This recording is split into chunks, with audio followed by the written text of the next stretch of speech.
At precisely noon, when the mayor of Flaxborough tugged at the cord to unveil the restored town clock, the crowd expected polite applause and perhaps a short speech about heritage. Instead, the clock struck once, shuddered, and froze, its brass hands dropping to a lopsided halt at 7 minutes past 11. A gasp rippled across the cobbles, followed by silence that held until Mrs. Pratt, the verger's wife, screamed from the chamber door at the base of the tower. "He's there. He's dead as a mutton, lying in a heap." The townsfolk surged forward, straining to see. Through the open door, slumped awkwardly against the iron stair rail, lay Archibald Fenn, clockmaker of the borough. His spectacles dangled by one arm from the steps. In his stiffening hand was clenched a small brass winding key. His face bore a bluish tinge, his mouth half open, as though he had been caught in mid-exclamation before toppling into eternity. The mayor dropped his papers in dismay. Coins rattled on the cobbles from the collection box Mrs. Pratt had abandoned in her terror. A small boy laughed until sharply cuffed by his mother. Someone muttered a prayer. Another swore loudly enough to be heard 3 rows back. The solemn unveiling of civic pride had transformed into public calamity. Then came the gossip, quick as spring rain. Collapsed, did he? Overworking, I shouldn't wonder. No, look at him. Poisoned, certain as a church. Enemies, he had plenty. Overcharged me for my clock. He was a lonely old stick. Dropped dead without a soul to notice. Dead men tell no tales, but broken clocks do. Mark my words. Each assertion contradicted the last, but each was uttered with equal confidence. Flaxborough's talent for invention had already set to work, weaving 6 plots before the mayor had recovered enough to mop his brow. The organist, who had come to see the unveiling, muttered to a friend that it was a scandal for the town, and right in front of the Gazette reporter too. The friend replied that it would at least sell copies. Through this ferment of chatter, Inspector Purbright arrived from the nearby station at a pace that suggested neither haste nor indifference. He wore a plain hat, his coat buttoned, his expression politely blank. Beside him plodded Sergeant Love, clutching his notebook with the grim determination of a man who intended to record every syllable uttered within 3 miles.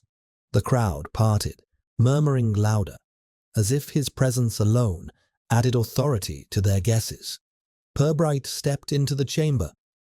The body was as reported, wedged against the stair rail, spectacles displaced, winding key clenched. He bent with quiet care, not touching, merely observing. The mechanism above had jammed halfway through its cycle, the pendulum still. On the floor lay a number board from the clock face, the digit 12 painted in white, now upside down against the wall. Across it ran a faint, dusty scuff, as if from a hurried shoe. Purbright's gaze lingered, then moved on without comment. Love craned his neck. "Looks like he just stopped, sir." Like the clock, Purbright straightened, dusting his sleeve. "Not quite the arrangement one expects near chrysanthemums." Love blinked. "Sir?" But Purbright was already turning toward the door. Outside, the mayor rushed up, face crimson beneath his chain. "Inspector, this is disastrous. A fatality at a civic event. What will the Gazette say? I had prepared a most fitting speech." He wrung his hands. Poor Fenn, such loyalty. Though of course there were complaints, but now is not the time. Purbright inclined his head mildly. "No doubt the time will arrive, Mr. Mayor. For now, we should establish who last saw Mr. Fenn alive." This simple remark set off another chain of contradictions. The greengrocer insisted he had seen the clockmaker hale and hearty at dawn. The draper's assistant swore he had been pale and unsteady by mid-morning. Mrs. Pratt declared she had heard him humming, while her husband claimed he had been groaning. A boy, emboldened by attention, announced he had seen Mr. Fenn carrying a parcel into the tower the night before. Pressed for detail, he admitted it might have been a loaf of bread. Love scribbled furiously until his notes resembled a battlefield of arrows and underlinings. Purbright, hands behind his back, seemed content to let the chorus play itself out. Then came a twist that silenced even the most eager tongues. The mayor, still dabbing at his forehead, muttered to Purbright in a tone half shame, half alarm. "Inspector, I ought to tell you, Mr. Fenn was not scheduled to be here this morning. He completed the adjustments yesterday evening. He told me so himself. Said he would not have trouble appearing at the unveiling. And yet here he lies, winding key in hand. How do you explain that?" The words rippled through those close enough to overhear, spreading faster than the verger's wife could retell them. Not supposed to be here? Then why was he? Summoned, perhaps, tricked. Love's eyes widened, pencil poised in midair. "That means, sir, someone else wanted him inside the tower at noon." Purbright looked up at the frozen clock hands. 7 minutes past 11, a time that meant nothing to the day's ceremony. His expression remained mild, but in the slight narrowing of his eyes was the hint that he had noticed something others had not. He turned away, murmuring only, "Time, Sergeant, appears to have ideas of its own." The crowd pressed closer, hungry for certainty. But certainty in Flaxborough was never immediate.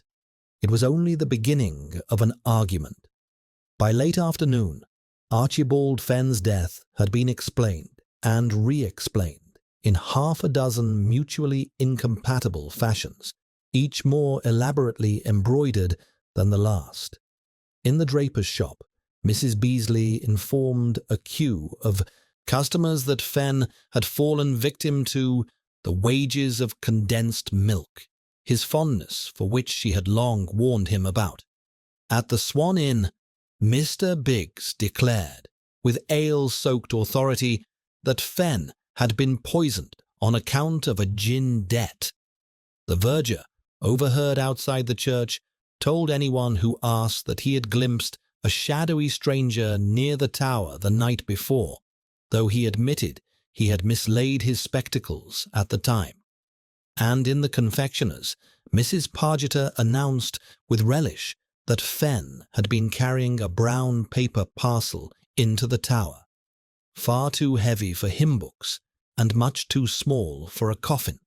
Sergeant Love returned from his rounds flushed with importance, notebook bulging. "Every soul in town has a theory, sir," he reported to Inspector Purbright.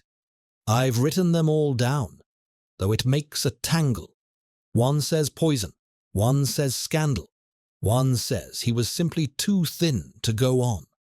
And then there's the matter of the stranger in a hat." Purbright, seated at his desk, accepted this with mild composure. "A dark hat, I suppose?" "Yes, sir." "How did you know?" "Because no story ever yet involved a stranger in a pale one," said Purbright, rising. "Come, Sergeant, let us see what evidence exists outside the imagination of Flaxborough." They walked back to the tower chamber. The constable on duty opened the door reluctantly, as though afraid another corpse might have materialized. The space was quiet now, the air tinged with oil and a faint, cloying sweetness. On a cloth rested the winding key removed from Fenn's hand. Purbright turned it gently in his fingers, then laid it down again. "A trivial object," he observed, yet clutched at the end as though it were treasure. "The distinction may matter. Love bent over eagerly. "Perhaps he was winding the clock when he fell, sir. I reached for it out of habit. Perhaps. Or perhaps it was thrust upon him." Purbright's gaze lifted to the mechanism. The pendulum was frozen, the brass weight jammed mid-run. On the floor leaned the fallen number board, the painted 12 inverted, a faint dusty scuff across it. He studied it, then restored it to the wall with a gesture that suggested tidying rather than analysis. Love, puzzled, scribbled, nonetheless. From there they crossed to Fenn's shop, squeezed between the milliner's and the greengrocer's. The bell above the door tinkled feebly. Inside, clocks ticked at disagreeing tempos, producing an uneasy chorus. On the counter lay Fenn's spectacles and a heavy ledger. Purbright adjusted his own glasses before examining it. The entries were neat: names, dates, fees. At the end, however, the last page had been torn away, leaving a jagged stump. "Deliberate," Purbright said softly. Love frowned. "Would anyone steal a page from an account book, sir?" "Only if the entry recorded something worth concealing." The milliner next door reported she had overheard raised voices in the shop the previous evening. "Sharp as knives, Inspector," one said. "You'll not get away with it. Clear as a bell." The greengrocer contradicted her completely. "Quiet as midnight, sir. My wife would have heard otherwise, and she's got ears like a cat." Love dutifully recorded both, muttering, "They cancel each other out." "On the contrary," Purbright murmured, "contradiction is the most reliable commodity in Flaxborough." As dusk fell, the gossip boiled afresh. At the butcher's, it was insisted Fenn had been preparing to denounce the borough council. At the hairdresser's, that he had been ghostwriting love letters for a married lady. At the market stall, that he had been cursed by a long case clock with a criminal history. Love's pencil raced until Purbright closed the notebook with gentle finality. "If you continue at this rate, Sergeant, we shall require an annex merely for rumours." At the Swan Inn, the evening's climax arrived in the form of a delivery boy who burst in, brandishing a scrap of paper. "Found it by the tower door. I did," he cried, eyes gleaming. The crowd surged. Purbright unfolded the scrap, hurried pencil on creased paper, the words 7 minutes past 11. "Do not forget." Gasps ran through the room. Love exclaimed, "The very time the clock stopped, sir." Purbright folded the note, slipped it into his pocket, and patted the boy's shoulder without further display. The crowd buzzed like bees round spilt honey.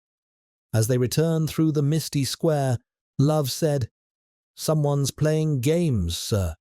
Notes, rumours, quarrels. Half the town could be guilty." "Half the town," Purbright replied, "generally is. The difficulty lies in selecting the relevant half." They had scarcely reached the police station when the duty constable came running out, breath steaming. "Inspector, Fenn's shop has been broken into. The back door was forced. Just discovered Love stopped dead. But we were there scarcely 2 hours ago." Purbright looked up at the tower. The frozen hands still pointed obstinately at 7 minutes past 11. His expression remained mild, but his words were edged with irony. "Yes, Sergeant. One might almost believe we are permitted to see only what someone wishes us to, and nothing more." The council, determined to recover a little dignity after the scandal at the unveiling, arranged a memorial service for Archibald Fenn the following morning. It was meant to be brisk, sombre, and above all, respectable. By Flaxborough standards, this was an ambitious plan. The pews of St. Swithin's were filled with townsfolk eager for a glimpse of the ceremony. The mayor polished his chain 3 times before taking his seat, and Mrs. Pratt, once more in a prominent role, was in charge of arranging the hymn board. Sergeant Love stationed himself discreetly near the vestry door with his notebook. Inspector Purbright sat a few rows back, his expression polite, but faintly distracted, as if waiting for the inevitable collapse of solemnity. It came sooner than anyone expected. The hymn announced in the printed program was 212, but the board displayed 112. The organist, dutiful if not imaginative, struck up, "O God, our help in ages past." Half the congregation launched into it with gusto, while the other half attempted the intended hymn, and the resulting cacophony rattled the stained glass. At the very moment this musical schism reached its peak, the verger stumbled, spilling the collection plate. Pennies clattered like hailstones down the aisle. A boy dived after them until yanked up by his ear. So much for dignity. From the pews burst a fresh volley of commentary, typical of Fenn, causing disruption even from the grave.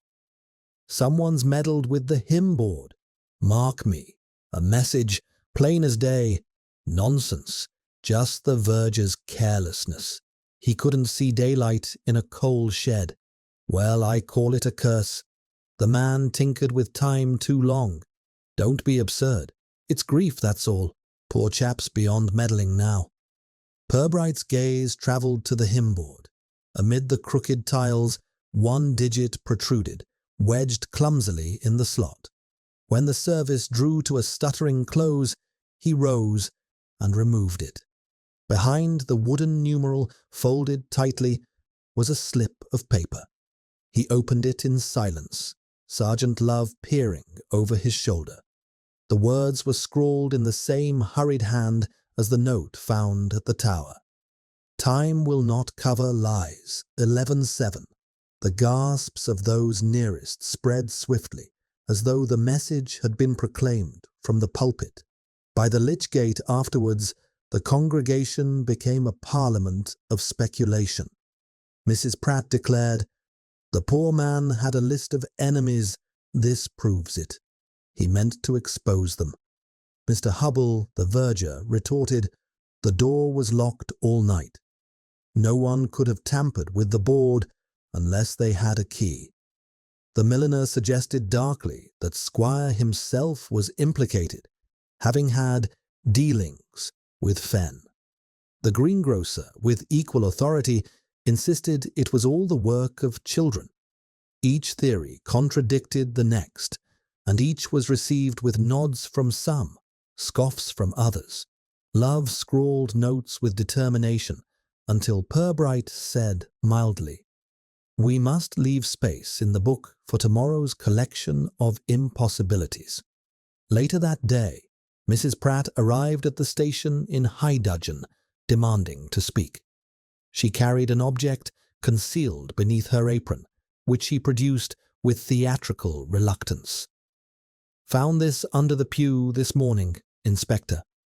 I thought at first to keep it, just until I was sure, but my conscience pricked me. It belonged to the deceased. She placed on the desk a small leather notebook, the cover worn smooth.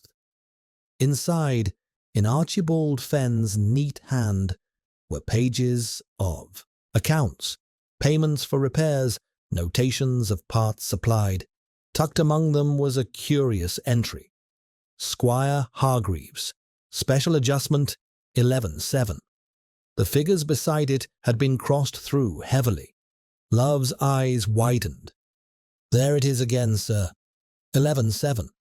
Just like the notes, Purbright examined the page without comment, then closed the book gently. "Where precisely did you find it, Mrs. Pratt?" "Under the front pew, Inspector. Anyone might have dropped it. Children, most likely. They're forever leaving litter." Her tone was prim, but her eyes darted nervously. When she had gone, Love leaned across eagerly. It proves the squire was involved. Fen was doing some secret work for him. Proof is seldom so obliging, Sergeant, Purbright replied. But it is certainly a clue.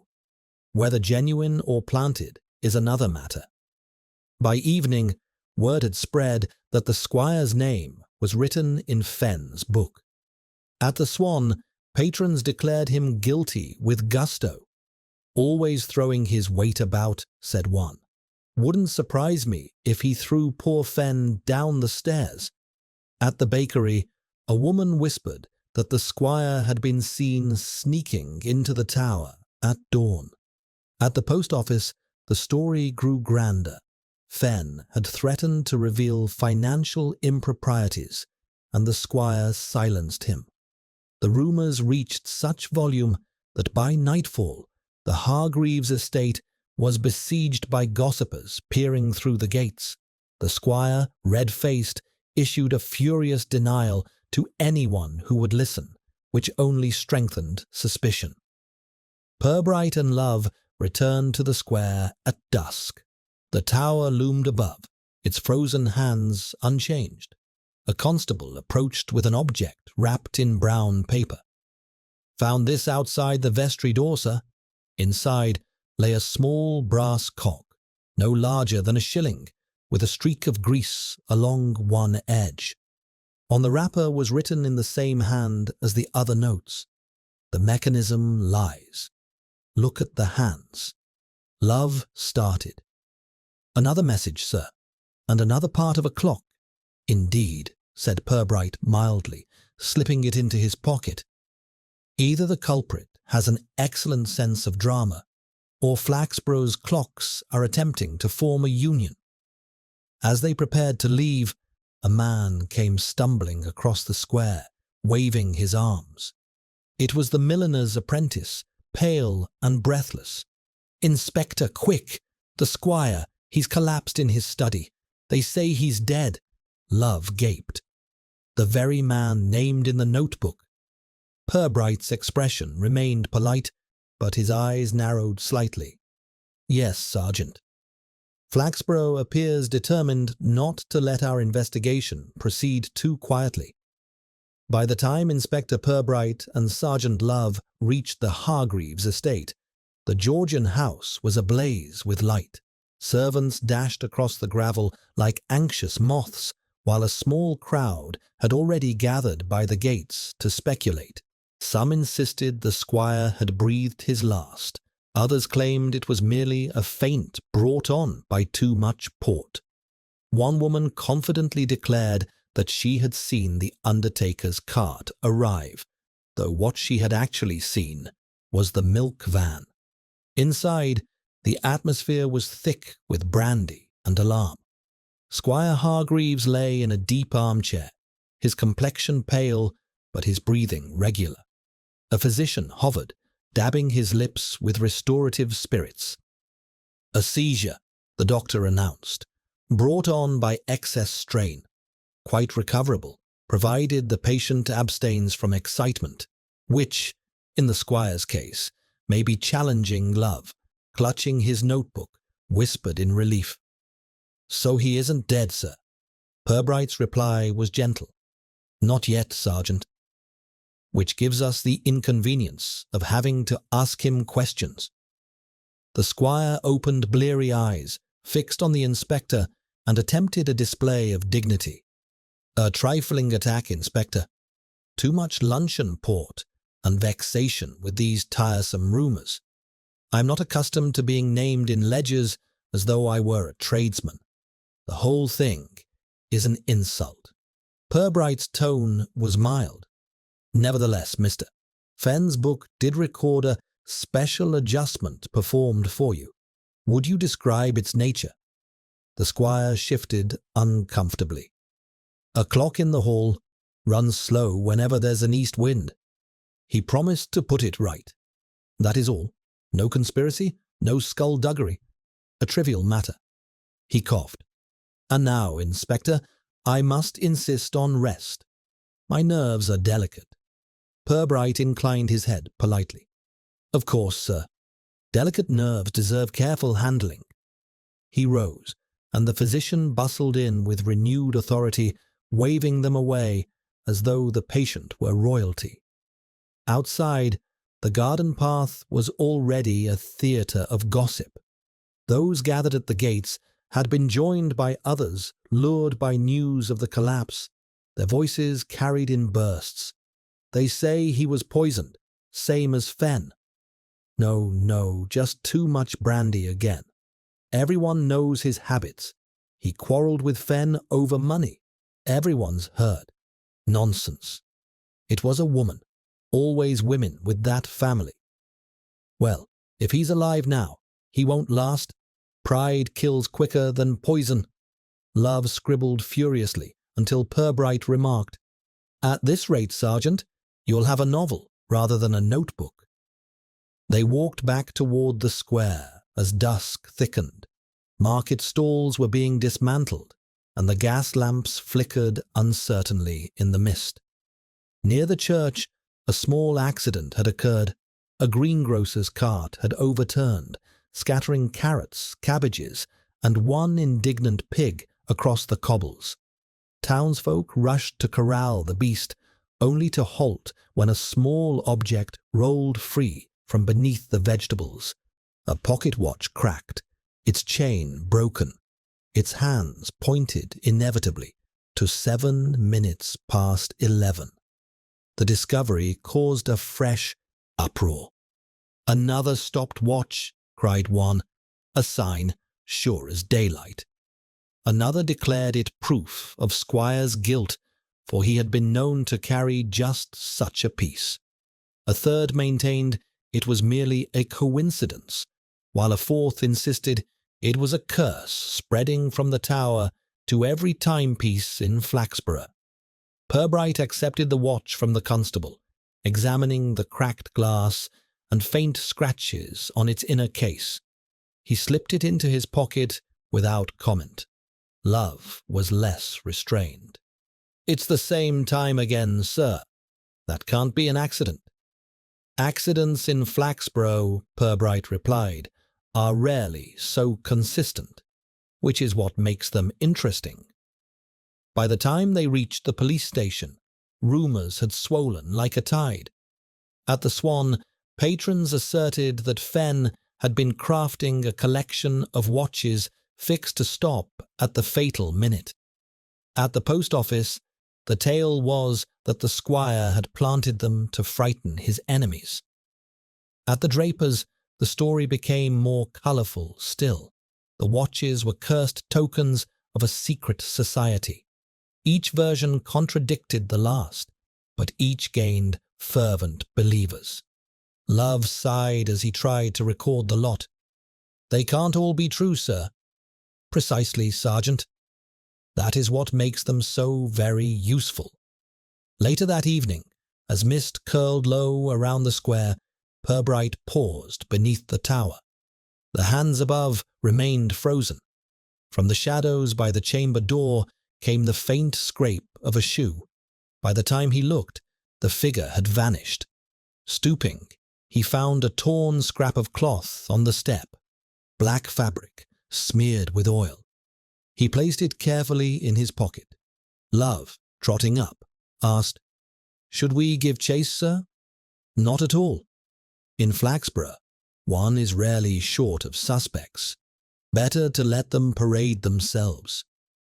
They had just reached the station when a messenger boy ran breathless up the steps, thrusting an envelope into Purbright's hand. Inside was a single line in pencil. "The king must fall before the hour strikes 12. Beneath it was a crude sketch of a clock face, its hands, again, at 7 minutes past 11. Love paled. "The king, sir? That must mean the squire. He's marked for death." Purbright folded the paper neatly. Or perhaps our author prefers his metaphors dramatic. Either way, it seems midnight promises entertainment. He looked once more toward the tower, his expression unchanged. In Flaxborough, murder was seldom only a matter of life and death. It was also a matter of appearances. and appearances, Purbright thought, had a way of being carefully arranged. By the following morning, the anonymous note that proclaimed the king must fall had already produced a king in every conversation. At the Swan Inn, the patrons were sure it referred to Squire Hargreaves. At the hairdresser's, it meant the mayor, puffed up with his chain of office.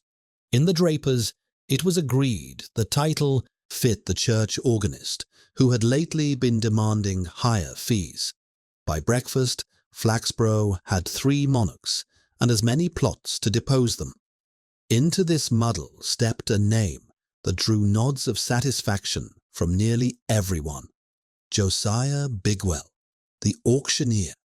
He had long nurtured a grievance against the squire, having been outbid on a parcel of land by means that he described to all and sundry as sharp practice.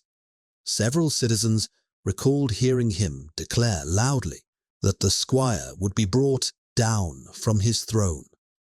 The phrase, repeated with relish, seemed to match the anonymous note so perfectly that suspicion began to congeal. Sergeant Love brought the matter to Purbright with the eagerness of a terrier scenting a rat. "It fits like a glove, sir." Bigwell was seen near the tower on the very night before Fenn died. He hates the squire. And now this note.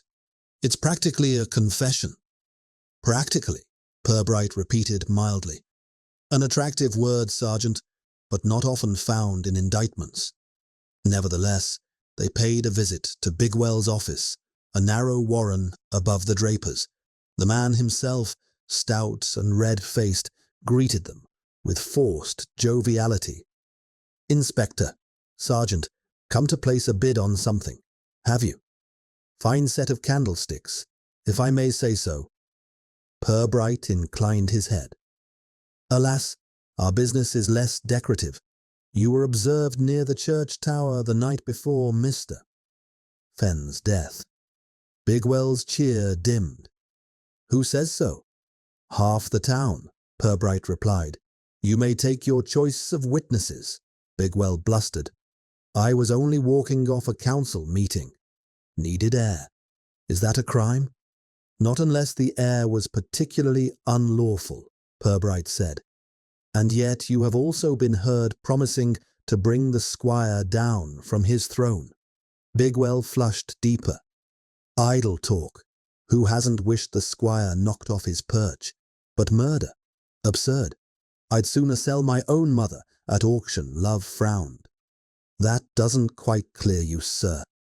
As Bigwell raged, Purbright's eye wandered to a wooden case on the shelf. Inside lay several pocket watches, their glass faces dulled with dust. One in particular bore a crack across the dial.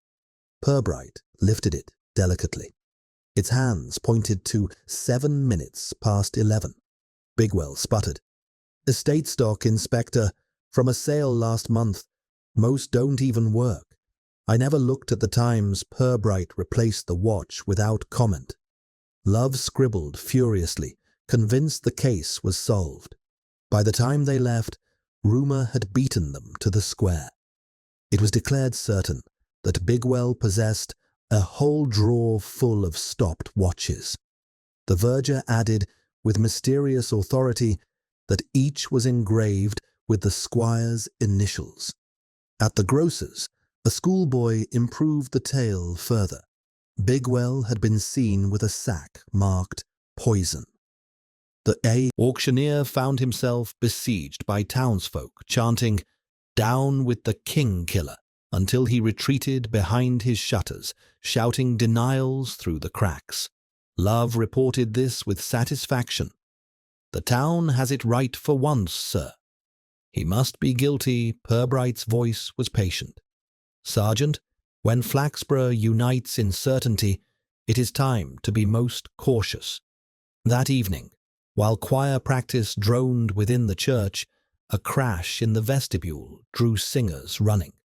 A lantern had fallen, glass shattering, smoke curling upward. Against the wall hung a pocket watch from a broken chain, nailed deliberately in place. Its hands inevitably showed 7 minutes past 11. The choir shrieked. "A warning!" cried one soprano. "He'll strike at midnight," shouted the tenor. The vicar wrung his hands. "We are cursed." Purbright unhooked the watch with care. Love whispered, "It's Bigwell taunting us, sir. He's planting these everywhere." "Perhaps," Purbright said, pocketing the watch. "Or perhaps someone wishes us to believe so. In Flaxborough, Sergeant, proof is often indistinguishable from performance." By midnight, Bigwell's reputation was shredded. The postmistress confided he had confessed. The baker swore he was boarding the night train. The innkeeper declared he had barricaded himself inside with gin. The truth that he sat miserably at home, denying everything, was least believed. At the police station, Love pressed once more. "We could stop all this, sir. Bring him in, charge him, and the killings will end." Purbright polished his spectacles with slow precision. "And if we remove him wrongly, the true culprit may feel compelled to remind us of his liberty. With another death, that would be untidy." The constable on night duty soon interrupted with a fresh discovery. "Inspector, this was tucked in the post office door." He handed over a folded note. In the same scrawl as before, it read, "The Queen is next. Beware her jewels," Love groaned. "The Queen, sir? That must mean Mrs. Hargreaves. She's the only queen in this game. Or perhaps another lady finds herself cast in the part," Purbright replied mildly, pocketing the note. "Either way, Sergeant, our author appears to be writing in installments. We must wait for the next chapter." He extinguished the lamp and glanced toward the tower, its hands still fixed stubbornly at 7 minutes past 11. Love shivered. "You mean he'll strike again?" Purbright's expression was unreadable. "When one is dealing with clocks, Sergeant, it is unwise to assume they have finished striking." By morning, Flaxborough had decided. Josiah Bigwell, auctioneer, was guilty beyond redemption. It was not merely that he had pocket watches pointing to the fatal time, nor that he had uttered intemperate remarks about the squire. It was that the theory fitted too snugly, too conveniently, for the townsfolk to resist. People do not cling to facts in Flaxborough, they cling to stories that make sense over tea. At the post office, customers queued with relish to discuss the news. "They'll lock him up today, you mark me. It's plain as paint. He planted those watches. If they don't hang him, they'll never keep order." Mrs. Beasley, never one to miss an embroidery, declared Bigwell had been seen in the tower with a hammer and nails, a statement she later admitted she had deduced rather than observed. The council, eager to show decisiveness, summoned an emergency meeting. The mayor, red with self-importance, announced that the police were surely closing in on the culprit. "We cannot tolerate auctioneers with murderous tendencies in our midst." The councillor for housing suggested, not entirely in jest, that all timepieces be confiscated until the matter was resolved. Sergeant Love, seated dutifully with his notebook, looked about to burst with agreement. Purbright sat quietly at the back of the chamber, observing the proceedings with the expression of a man watching a pantomime he had seen too many times before. Only once did he speak, when the mayor declared Bigwell's guilt certain. "Certainty, Mr. Mayor," Purbright remarked gently, "is a fragile material. It rarely travels well." The mayor coughed and moved on. That afternoon brought a fresh upheaval. A misdelivered parcel arrived at the council offices, addressed in a sprawling hand to the Keeper of Time. Inside was a heavy object swaddled in newspaper. When the wrappings fell away, it revealed a small sledgehammer, its head darkened by oil. Tied to the handle was a card. Let the hammer fall. The discovery caused pandemonium. The clerk fainted theatrically. The mayor bellowed for order. Councillors muttered curses and conspiracies. Love carried the hammer as though it were radioactive. "This proves it, sir." A hammer. Just what Bigwell would use to smash a clock. And he's an auctioneer, always with tools about. Purbright examined the hammer mildly. "Indeed, Sergeant, a most incriminating object, which makes one wonder why it was so obligingly delivered to the council, rather than hidden." He set it down as though returning a teacup to its saucer. But Flaxborough had no time for nuance. By evening, the Swan was in uproar. Patrons declared Bigwell finished. Caught red-handed, with a hammer to boot. It's his handwriting on the label, you can tell. He'll be carted off before supper. Someone suggested forming a committee to guard the tower until the trial. Another proposed ringing the bell every hour to keep evil spirits at bay. The consensus was that the town had, at last, achieved resolution. Bigwell himself did little to help. Besieged at his office, he shouted from behind shuttered windows, "I've never owned a hammer in my life. It's a trick, I tell you." His protests only fueled amusement. Children chalked gallows outside his door. Shopkeepers advised each other to settle their accounts quickly in case the auctioneer was removed. Love, meanwhile, pressed his case.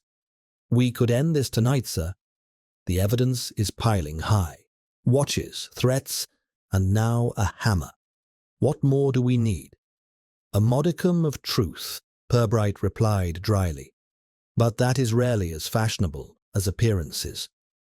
The false resolution reached its climax at a town gathering hastily convened in the church hall. Councillors, clergy, and tradesmen packed the benches, buzzing with righteous certainty. The mayor stood, flushed with triumph. "Friends, we may rest easier. Inspector Purbright is even now preparing the papers for Bigwell's arrest." Purbright, sitting discreetly at the side, made no move to correct him. He merely folded his hands and listened. Love, unable to contain himself, whispered, "Sir, surely you'll confirm it?" "In time, Sergeant," Purbright murmured, "but time, as we know, is not cooperating." The meeting dissolved into applause and chatter. Outside, villagers gathered in clusters, congratulating one another on their perspicacity. It was almost disappointing that no constable marched Bigwell away in chains on the spot. Still, everyone agreed it was only a matter of hours. It was precisely then, when confidence brimmed, that another shock arrived. A boy running from the church tower shouted, "Another note!" pinned to the door. He thrust it into the mayor's hand. The writing was the same jagged pencil as before.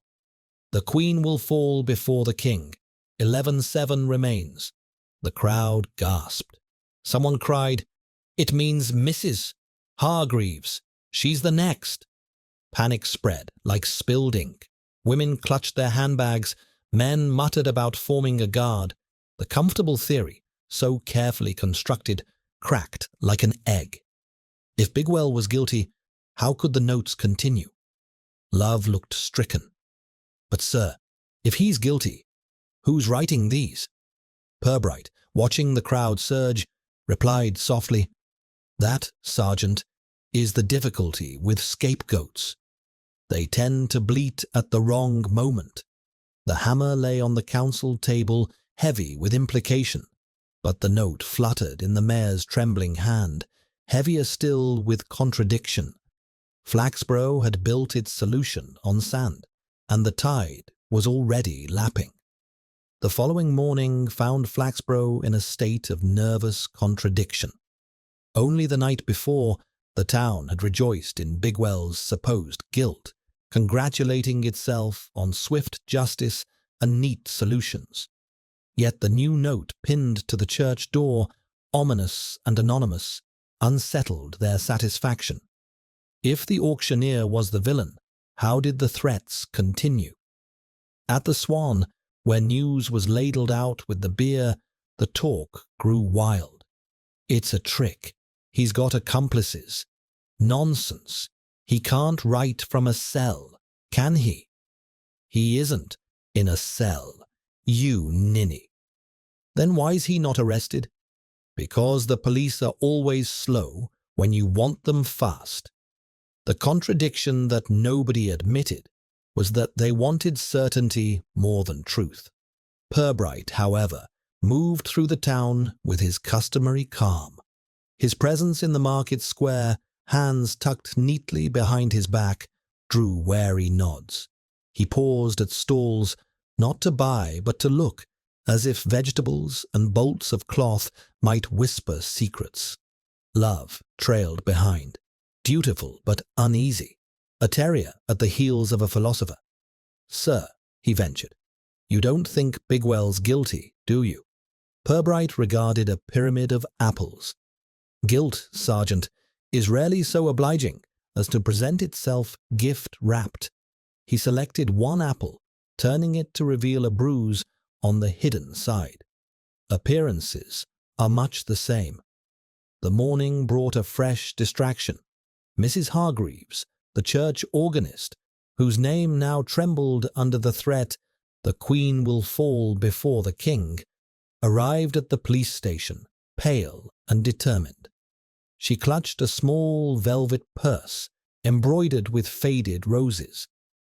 "Inspector, I found this on the organ stool. It isn't mine. It was left there after practice." She opened it to reveal a collection of oddments, a broken chain, a button of pearl, and a small key with a ribbon tied round it. Love leaned in, impressed. "There's evidence, sir. Whoever left that must be the one writing notes." "Perhaps," Purbright said. He examined the key, then the purse, and replaced them carefully. But one wonders why a writer of threats should burden himself with haberdashery. Word of the purse spread at once.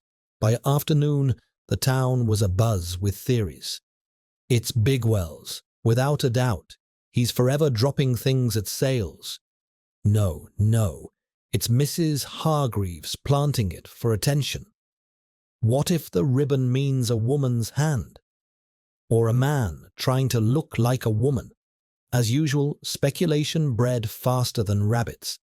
At the greengrocer's, two matrons argued over ownership of the pearl button. "It matches Mrs. Vickers' coat perfectly." "Don't be absurd. Her buttons are gilt."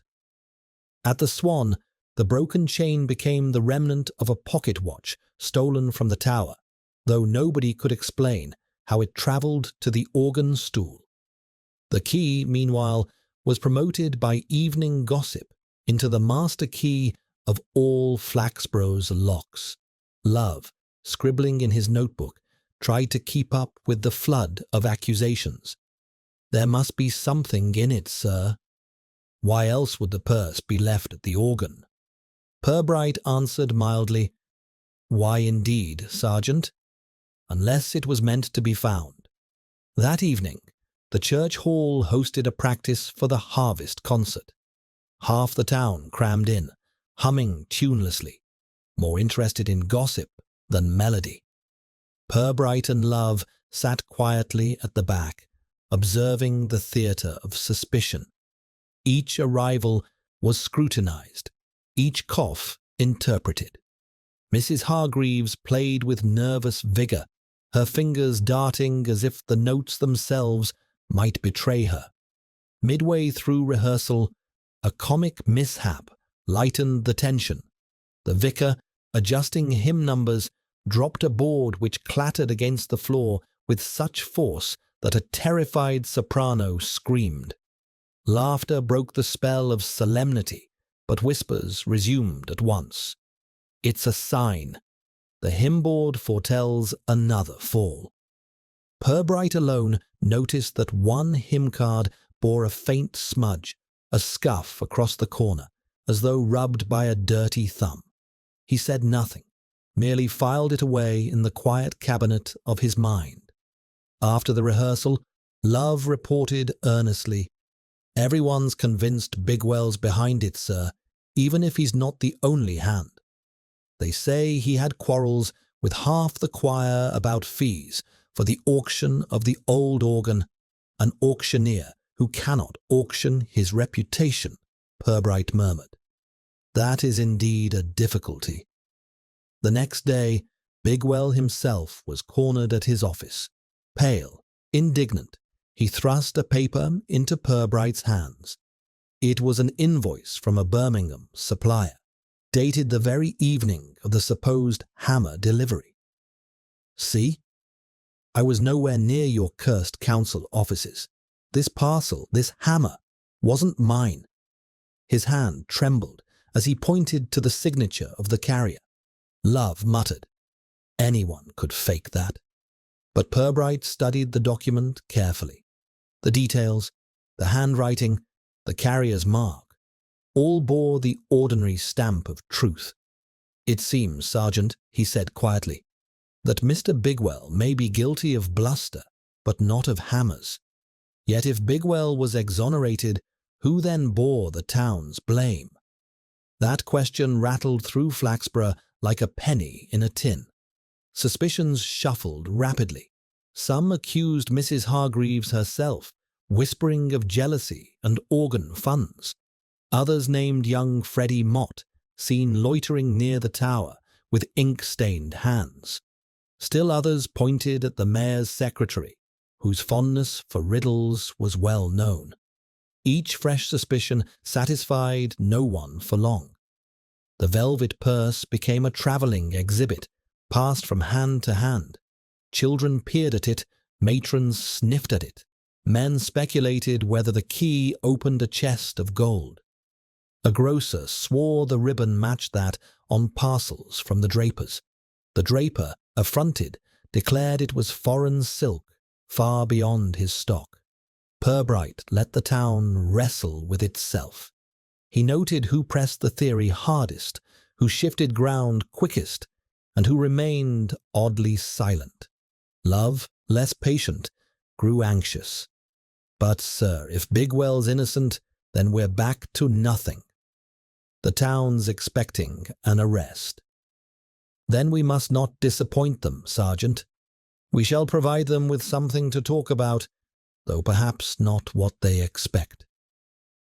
That night, another ripple disturbed Flaxborough's fragile calm. The sexton, returning late from locking the churchyard gate, discovered the organ cover drawn back and a scrap of paper left on the keys. He brought it to the station. On it was scrawled, "The king cannot strike without the queen. 11-7 remains." Love started. "Sir, it ties the threats together. First the king, now the queen again. But what's 11-7? Purbright folded the note neatly. "It is a puzzle, Sergeant. The sort of puzzle that grows clearer the more one ignores what it seems to say. Word spread by dawn. Panic returned, and with it excitement. Mrs. Hargreaves, terrified, locked herself indoors. Bigwell, suddenly reprieved, strutted about town shouting of his innocence. The mayor, embarrassed, ordered double patrols. And yet, beneath the hubbub, Purbright's quiet gaze lingered on the purse, the button, the chain, and the scuffed hymn card. One of these trifles, he knew, was less innocent than it looked. But which? That was the question that would keep Flaxborough awake and listening for another night. If Flaxborough had enjoyed the certainty of Bigwell's guilt for one brief day, it spent the next two in the far more entertaining condition of divided suspicion. With every fresh scrap of gossip, the town rearranged its villains like pieces on a draughts board. That Bigwell might still be guilty was believed by some, loudly. That he was manifestly innocent was believed by others, even louder. That the entire business was a conspiracy involving the squire, the organist, and the mayor's secretary was believed most fervently of all. At the market, Mrs. Beasley confided that the velvet purse discovered on the organ stool belonged to Mrs. Hargreaves herself. The roses on the stitching are identical to those on her Sunday gloves.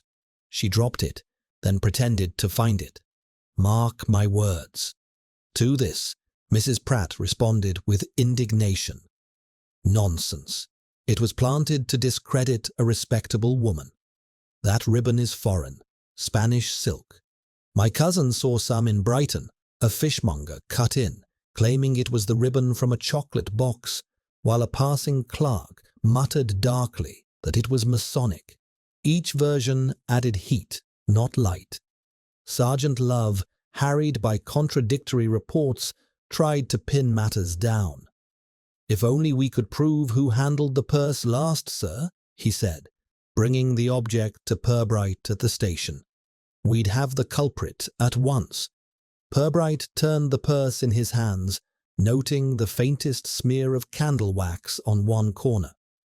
"The difficulty, Sergeant, is that the more an object is passed about, the less it belongs to anyone. In Flaxborough, evidence is like gossip.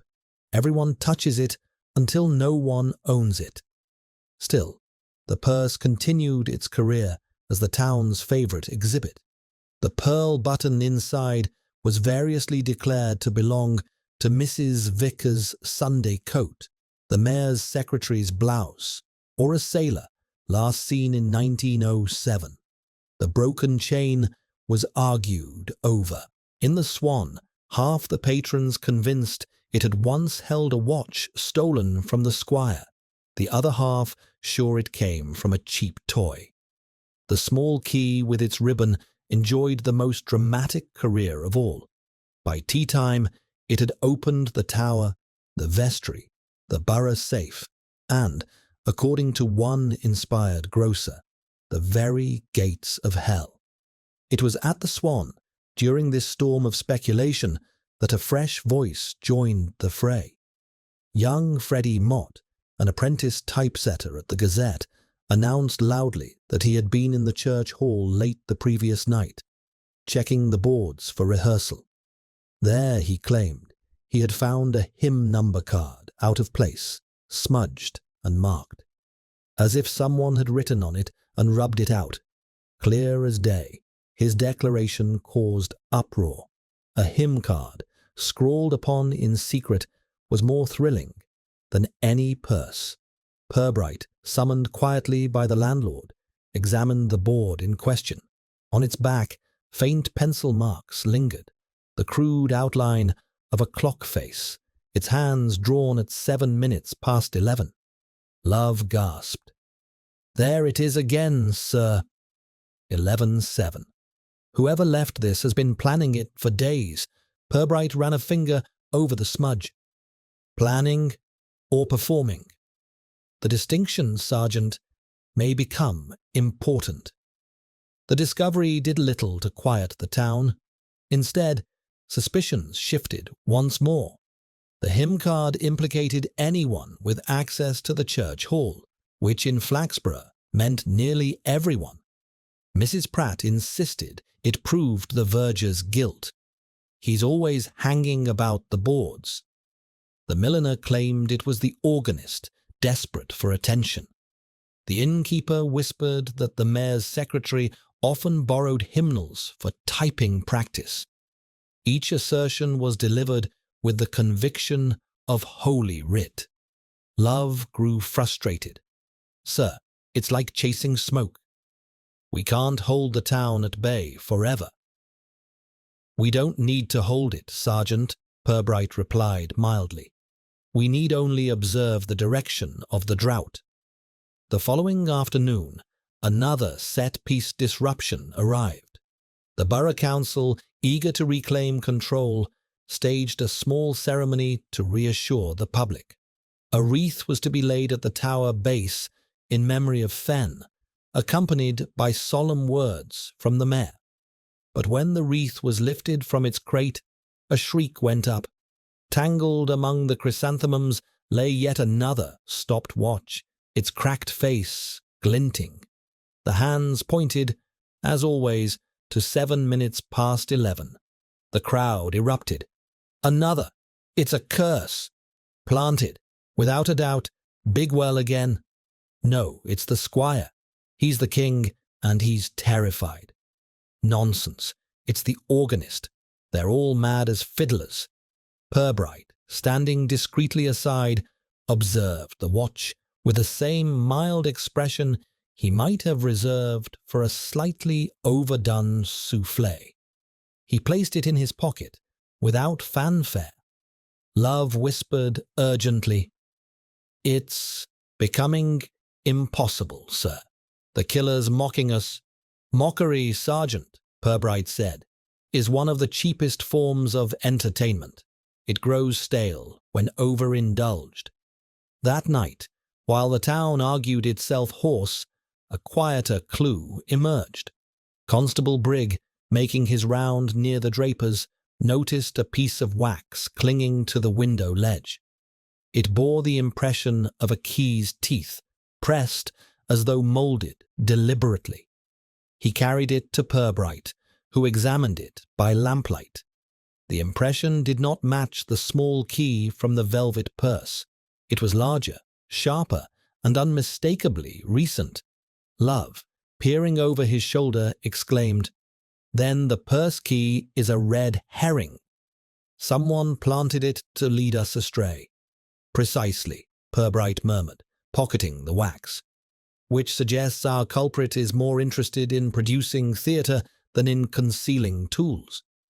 The implication gnawed at Love. Then who, sir? Who would stage all this?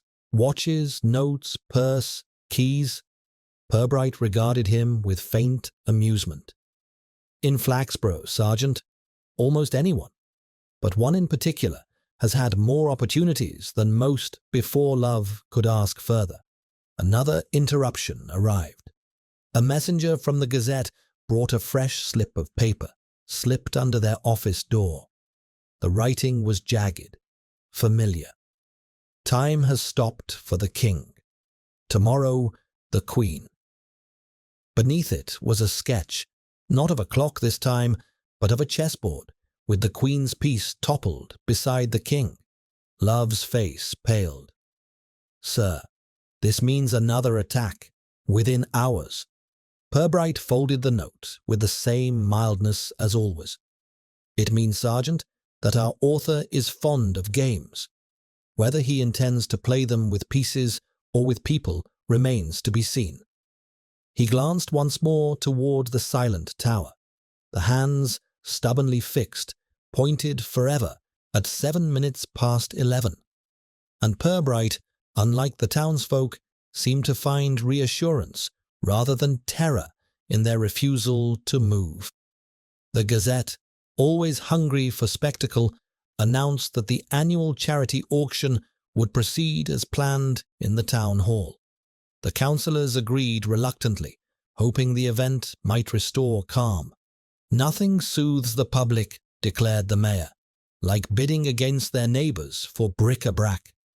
It was an optimistic view, but in Flaxborough optimism was indistinguishable from folly. By evening, the hall was packed.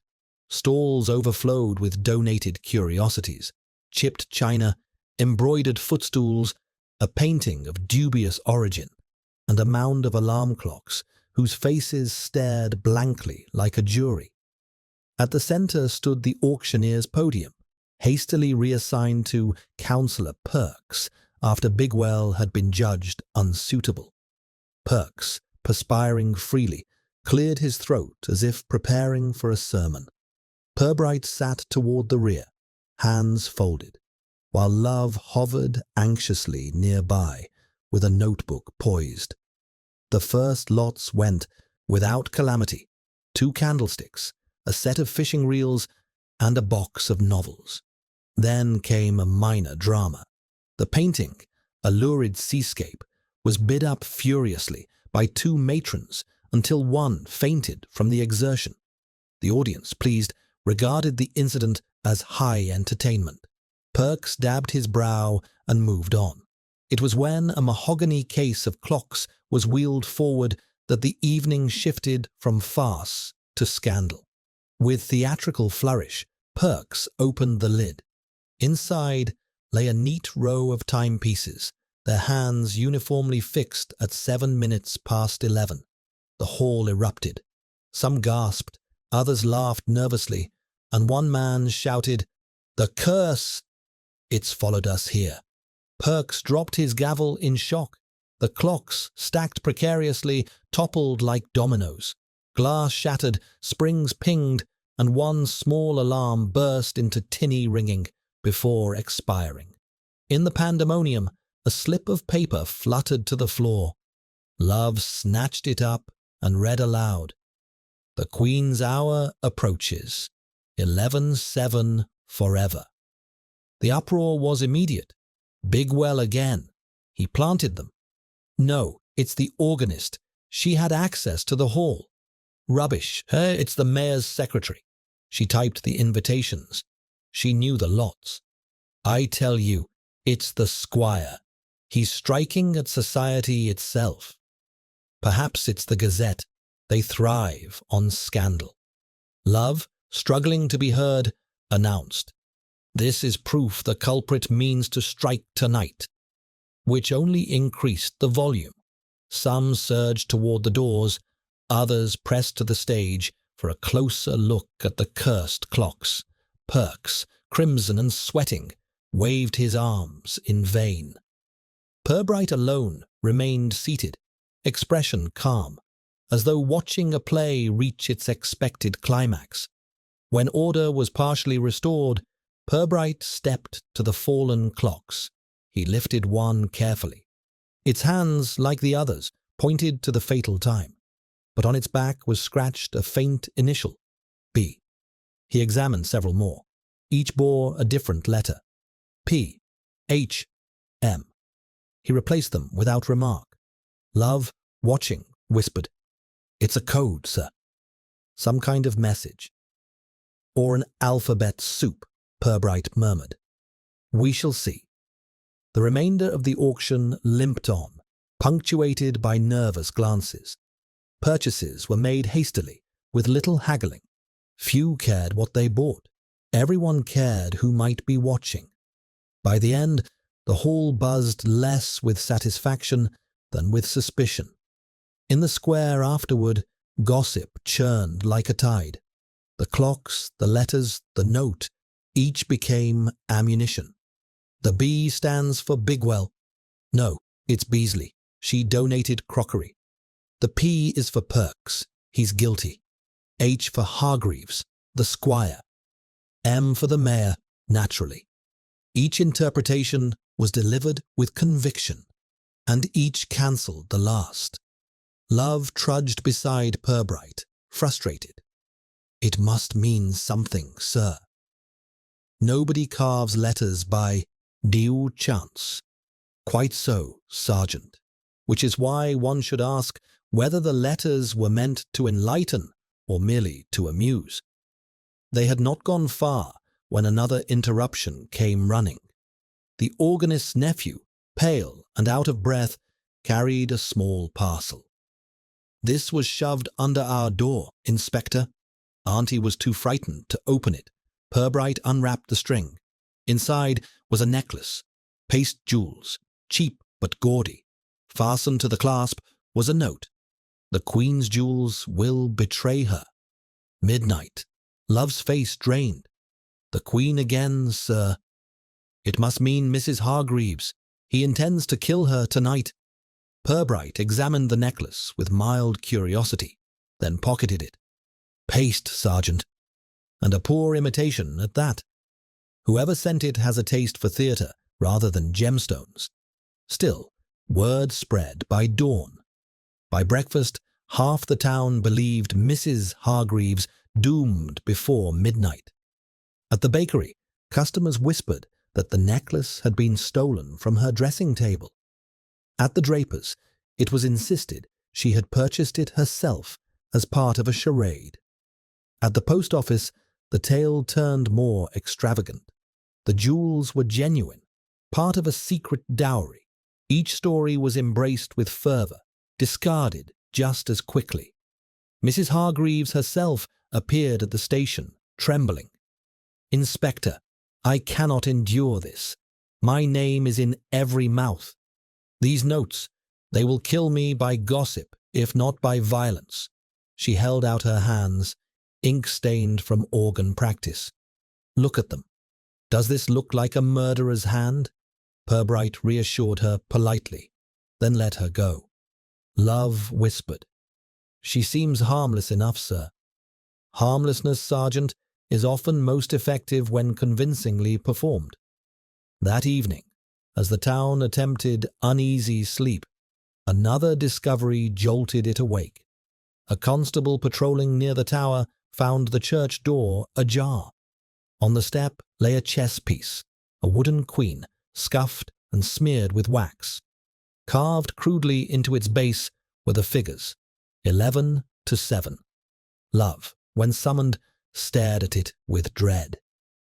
"It's no longer a threat, sir. It's a schedule. The killer means to strike tonight." Purbright, pocketing the piece, only said, "In Flaxborough, Sergeant, drama is performed for the audience. We must consider carefully who benefits from the applause." The tower loomed above, its hands unmoving, its face blank. The town, restless and fearful, braced itself for midnight, and Purbright, mild as ever, prepared for the play's next act. By the following morning, Flaxborough resembled a town awaiting execution. Few had slept. Windows that normally displayed lace curtains now twitched with nervous eyes. The church clock remained obstinately frozen, its hands unmoved from the dreaded 7 minutes past 11. As though mocking, every other timepiece in town seemed to keep perfect rhythm, their chimes overlapping in an anxious chorus. At the police station, Love arrived with a bundle of reports, none of which helped. "No one saw who brought the crates of clocks, sir.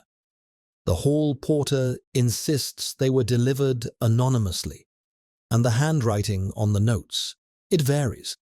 One looks like a child's, another like a solicitor's hand." He dropped the bundle in defeat. It could be anybody. Purbright regarded him kindly. It could, indeed. Which is why we must ask who profits by it being everybody. Before Love could inquire further, the mayor bustled in, clutching his hat as though it might take flight. "Inspector, I insist something be done. The town is paralyzed. We have tradesmen refusing to open, schoolchildren reciting that wretched time instead of their tables. And Mrs. Hargreaves has threatened legal action if her name appears in another note." He dabbed his forehead. "This is intolerable." "Have you considered," Purbright asked mildly, "that the town itself may be the intended victim?" The mayor blinked. "The town? Preposterous. One cannot murder a town, not murder Mr. Mayor. Embarrassing. Undermine. Humiliate." Purbright's voice was gentle. "Some find satisfaction in spectacle." The mayor left unconsoled, muttering about elections. Love shifted uneasily. "But what do we do, sir? Midnight is only hours away." "We wait," Purbright replied, "and we watch who becomes restless when nothing happens." That afternoon, a curious event provided the last piece of theatre.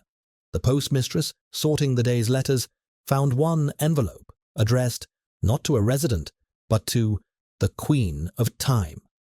Inside was a torn scrap of ledger paper listing several names: Perks, Bigwell, Hargreaves, and the mayor himself. Beside each name was a neat tick.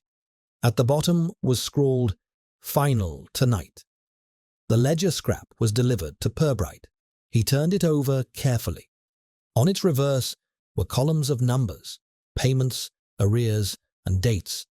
An old account book, he observed, discarded, then repurposed for melodrama. He slipped it into an envelope. The prop master grows careless. By dusk, anticipation thickened the air. Crowds gathered in the square despite warnings. Children dared each other to stand beneath the tower. Shopkeepers locked early, yet hovered in doorways. The church bell rope had been tied off to prevent interference, though few trusted rope against malign intention. Inside the church, constables were posted discreetly. Purbright chose a seat in the front pew, hands folded, appearing no more concerned than if waiting for evensong. Love prowled restlessly up and down the aisle, whispering, "It's too quiet, sir." Something's bound to happen. At precisely 11 o'clock, the crowd outside fell into a hush, every gaze fixed upon the frozen dial above. 5 minutes crept by in silence. Then 6. Then the 7th. The fatal minute. Nothing moved. No bell tolled. No calamity descended. Only the ordinary chime of a neighbor's carriage clock sounded faintly from a nearby house. A ripple of laughter began in the crowd, half relief, half derision. Some jeered, others clapped ironically. "All smoke and mirrors," cried a butcher. "A child's prank," shouted another. Within minutes, the tension dissolved into noisy relief. People drifted homeward, shaking heads at their own credulity. Love, bewildered, turned to Purbright. "But nothing happened, sir." The hour passed. Purbright's eyes, still on the dispersing throng, glinted. "On the contrary, Sergeant, the performance concluded precisely as intended. We were meant to arrive, to fear, to watch, and then to mock. The curtain falls, and the actor listens for applause." Love frowned. "Then the guilty party will feel triumphant." "Until," Purbright said softly, "one asks the wrong question." He rose and walked unhurriedly toward the vestry, where several townsfolk lingered in anxious clusters, Perks, Bigwell, Mrs. Hargreaves, and the mayor among them. Purbright's gaze travelled politely from one to the other. Then he addressed them all with courteous vagueness. "Tell me, does anyone happen to recall who first suggested that the fatal time was 7 minutes past 11? The group exchanged glances. Perks muttered, "Why, it was printed on the notes." "Indeed," said Purbright. "But who first interpreted those notes aloud for the rest of us?" His eyes rested, apparently idly, upon a particular face. That face blanched, lips parting to answer, then closed again. Love, missing the subtlety, interjected, "Sir, surely the notes spoke for themselves." "Not quite, Sergeant," Purbright interrupted gently. "Notes do not speak. Someone must always supply the voice." The silence deepened. Mrs. Hargreaves trembled. Perks dabbed at his neck. Bigwell clenched fists. The mayor swallowed audibly. And in that moment of discomfort, the actor betrayed himself. No dramatic confession, merely a small retreating step, as if wishing to blend with the stone wall. Purbright inclined his head courteously, as though to thank an orator. Then he turned to Love. "We shall adjourn, Sergeant. Tomorrow I will set matters out clearly. For tonight, let the town enjoy its relief." Love was astounded. "But, sir, you mean, you already know?" Purbright's reply was almost amused. "I know enough. But revelations, like clocks, must strike at their appointed time." He left the church into the cool night air. The square lay emptying, lanterns bobbing as people dispersed. From the tower, the frozen hands still pointed mutely at their doom-marked minute, yet beneath their silence, the last pieces of the puzzle settled. Purbright paused, eyes on the black dial, and murmured to himself, "Time, once stopped, cannot resume without assistance. And sometimes the hand that halts it is the same that sets it moving again." Love, baffled but loyal, trailed. Behind, "What now, sir?" "Now, Sergeant," Purbright replied, "we permit our culprit a night's sleep. Tomorrow we return the compliment by depriving him of it." And with that they vanished into the dark, leaving the town to congratulate itself on surviving what it thought was a hoax, while the true conclusion waited, inevitable and close. The following morning dawned pale and damp, as though the sky itself had shared the town's sleepless night. Shop shutters opened cautiously, neighbors peered over fences, and even the swans on the river glided with something of Flaxborough's nervous hesitation. But when no new note appeared, no curse struck, and no timepiece shattered, the relief began to feel genuine. The town's collective pride, however dented, demanded an ending, and Inspector Purbright, punctual as ever, was prepared to supply one. The police station's small hall had been cleared for a gathering. Councillors, tradesmen, Mrs. Hargreaves in her best hat, and Bigwell, still scowling from behind his waistcoat buttons, filled the benches. The mayor perched importantly at the front, chain polished so fiercely it glinted like a warning. Sergeant Love stood dutifully at Purbright's shoulder, notebook open though it would hardly be needed. All eyes fixed on the inspector, who remained seated until the last cough and shuffle subsided. Purbright began, without flourish. "You have all, I imagine, grown tired of watches that refuse to move, and notes that refuse to end. Last night's anticlimax was deliberate. It was arranged so that the town itself might be the audience for its own humiliation. This is not the work of a murderer. It is the work of a playwright." A murmur ran through the hall. Mrs. Beasley whispered, "A playwright. Well, I never have." Bigwell muttered that he had suspected something of the sort all along.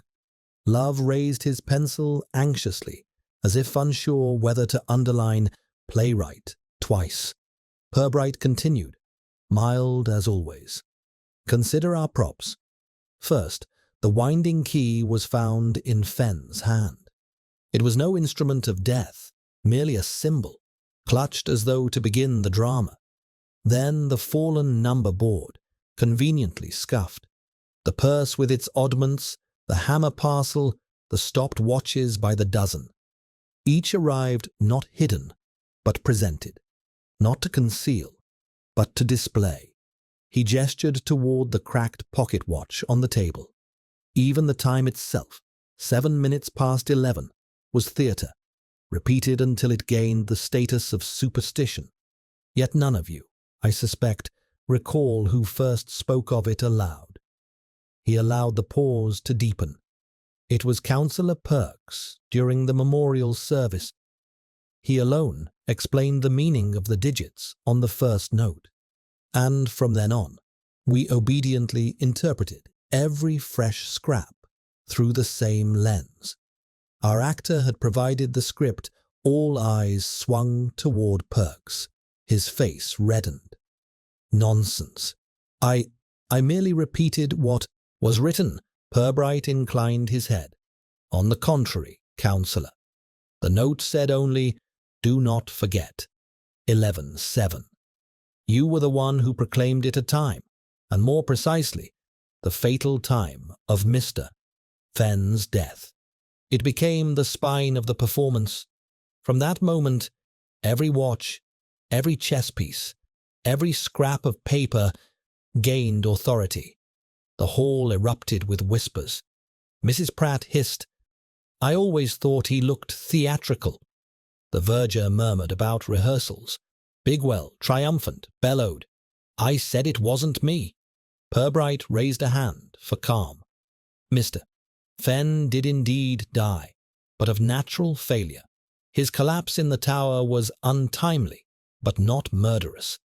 Councillor Perks, seizing opportunity, wove a drama from coincidence.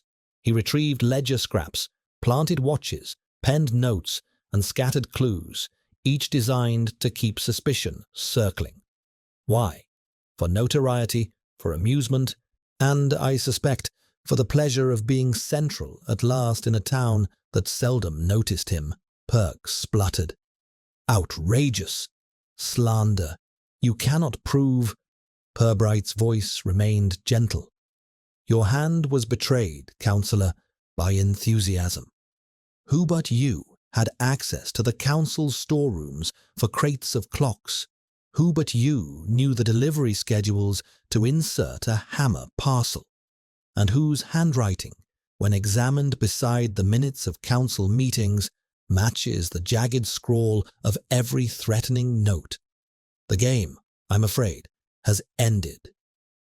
Love, wide-eyed, looked to Purbright. Then the watches, the notes, the Queen, the King. It was all a show? Precisely, Sergeant. Flaxborough has been an audience to a melodrama of its own making. Councillor Perks merely supplied the script. The hall rippled with indignation, relief, and a dash of disappointment. For some, the absence of true murder robbed them of tragedy. For others, the revelation of deception offered its own scandal to savour. The mayor coughed pompously. Well, Inspector, we shall of course convene a committee to address this, misconduct. Purbright inclined his head. A wise course, Mr. Mayor. Meanwhile, the town may rest easy. No king or queen will fall. Time itself may resume. With that, the assembly broke. Mrs. Hargreaves fluttered away, declaring she had known herself innocent all along. Bigwell swaggered toward the Swan to proclaim his vindication. Mrs. Pratt hurried off to tell neighbours she had always suspected Perks, though never said. The crowd thinned, leaving only Love, notebook limp in his hand. He sighed. To think, sir, all this fuss, and no murder at all. Purbright looked out at the damp square, where the tower clock still pointed to its eternal 7 minutes past 11. On the contrary, Sergeant, pride, reputation, and common sense all suffered fatal wounds. Flaxborough will mourn them longer than it ever mourned. Mr. Fenlove frowned, then smiled reluctantly. You mean the real victims were the townsfolk themselves? Indeed, Purbright said softly, and they will recover, as they always do, by turning today's scandal into tomorrow's anecdote. By afternoon, life resumed. Shopkeepers reopened, gossip resumed its customary rhythm, and the Gazette prepared a triumphant headline. Inspector unmasks theatrical plot. In the Swan, patrons toasted the end of the affair, already embroidering the details. The squire, now restored to health, dismissed the entire episode as damned nonsense, though he enjoyed telling it at length.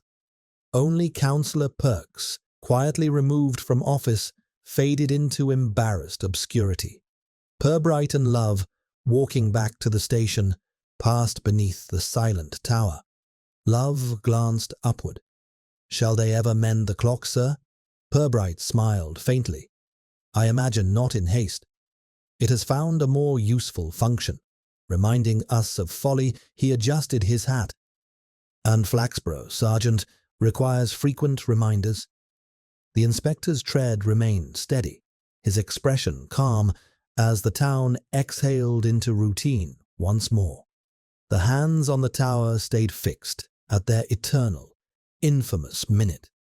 Time in Flaxborough had stopped, but only to remind everyone that even scandal, like clocks, can be wound down and set aside.